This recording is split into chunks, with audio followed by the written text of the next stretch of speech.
ಪೆನ್ಸಿಲ್ನ ದುಷ್ಟಾಂತಕತೆ ಅಂದ್ರೆ ಪೆನ್ಸಿಲ್ನ ಒಂದು tragedy story. ಪೆನ್ಸಿಲ್ನ ಯಾರು ತಯಾರಿಸಿದ್ನೋ ಆ ತಯಾರಕ ಪೆನ್ಸಿಲ್ಗೆ 5 ಕಿವಿ ಮಾತನ್ನ ಹೇಳ್ತಾನಂತೆ. ಈ ಕಿವಿ ಮಾತನ್ನ ಕೇಳಿಸ್ಕೋ, ಆಮೇಲೆ ನಿನ್ನನ್ನ ಪ್ಯಾಕ್ ಮಾಡಿ ಕಳಿಸ್ತೀನಿ ಅಂತ.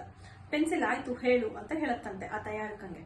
ಸೊ ಆ ತಯಾರಕ ಹೇಳಕ್ ಸ್ಟಾರ್ಟ್ ಮಾಡ್ದ. ಮೊದಲನೇದು ಏನ್ ಹೇಳ್ದ ಅಂತಂದ್ರೆ, ನೀನು ಬಹಳ ಉತ್ತಮವಾದ ಮಹತ್ವವಾದ ಕೆಲಸವನ್ನು ಮಾಡಬಲ್ಲೆ, ಆದ್ರೆ ನೀನು ಬೇರೆಯವರ ಕೈಯಲ್ಲಿ ಇರಬೇಕು, ಅವರ ಕೈಯಲ್ಲಿ ನೀನು ಇರಿಸ್ಕೊಳ್ಬೇಕು. ಆಗ ಮಾತ್ರ ನಿನ್ನ ಸಾಮರ್ಥ್ಯವನ್ನ ಮತ್ತು ಉತ್ತಮವಾದ ಕೆಲಸವನ್ನು ಮಾಡೋದಕ್ಕೆ ಸಾಧ್ಯ ಅಂತ. ಪೆನ್ಸಿಲ್ ಆಯ್ತು ಅಂತ ಹೇಳ್ತಂತೆ. ಸೆಕೆಂಡ್ ಪಾಯಿಂಟ್, ನಿನ್ನನ್ನ ಅವರು ಶಾರ್ಪ್ ಮಾಡಿ ಮಾಡಿ ನೋಯಿಸ್ತಾರೆ, ನೋವು ಕೊಡ್ತಾರೆ, ಹಾಗಂತ ನೀನು ನಿನ್ನ ಕೆಲಸವನ್ನ ಬಿಡಬೇಡ. ಯಾಕಂದ್ರೆ ಅವರು ನಿನ್ನನ್ನ ಶಾರ್ಪ್ ಮಾಡಿದಷ್ಟು, ನೋಯಿಸಿದಷ್ಟು ನಿನ್ನ ಕ್ರಿಯಾಶೀಲತೆ ಹೆಚ್ಚಾಗುತ್ತೆ, ನಿನ್ನ ಸಾಮರ್ಥ್ಯ ಹೆಚ್ಚಾಗುತ್ತೆ, ನಿನ್ನ ಪರ್ಫಾರ್ಮೆನ್ಸ್ ಕೂಡ ತುಂಬಾ ಚೆನ್ನಾಗಿರತ್ತೆ ಅಂತ ಹೇಳದ್ನಂತೆ. ಆಯ್ತು ಅಂತ ಹೇಳ್ತಂತೆ. ಥರ್ಡ್, ನಿನ್ನ ತಪ್ಪುಗಳು ಏನಿದೆಯೋ ಅದನ್ನ ಒಂದು ಸುಧಾರಿಸಿಕೊಳ್ಳುವ ಸಾಮರ್ಥ್ಯ ನಿನ್ನಲ್ಲಿದೆ, ಅದಕ್ಕೆ ನೀನು ತಡೆ ಹಾಕ್ಬೇಡ.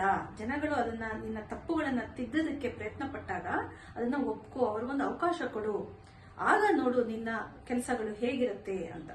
ಅದಕ್ಕೂ ಪೆನ್ಸಿಲ್ ಆಯ್ತು ಅನ್ನತ್ತಂತೆ. ಫೋರ್ತ್, ನಿನ್ನ ಅತಿ ಮಹತ್ವವಾದ ಒಂದು ಭಾಗ ಏನಿದೆ ಅದು ನಿನ್ನಲ್ಲಿ ಹುದುಗಿರುತ್ತೆ ಅಂತ ಹೇಳದ್ನಂತೆ. ಪೆನ್ಸಿಲ್ ಅದಕ್ಕೂ ಆಯ್ತು ಅಂತ ಹೇಳತ್ತಂತೆ. ಕೊನೆಯದಾಗಿ ಹೇಳ್ತಾನೆ, ಎಂಥ ಕಷ್ಟ ಕಾಲದಲ್ಲೂ ನೀನು ನಿನ್ನ ಕೆಲಸವನ್ನ ಮಾಡೋದನ್ನ ನಿಲ್ಲಿಸಬೇಡ.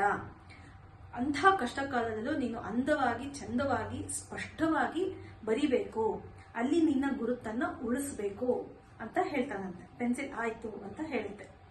ಪೆನ್ಸಿಲ್ನ ಪ್ಯಾಕ್ ಮಾಡಿ ಕಳಿಸ್ದ. ಇದನ್ನ ನಾವು ನಮ್ಮ ಜೀವನದಲ್ಲೂ ಅಪ್ಲೈ ಮಾಡ್ಕೋಬೇಕು, ನಮಗೂ ಅಪ್ಲೈ ಮಾಡ್ಕೋಬೇಕು ಅಲ್ವಾ? ಯೋಚನೆ ಮಾಡಿ ನೋಡಿ.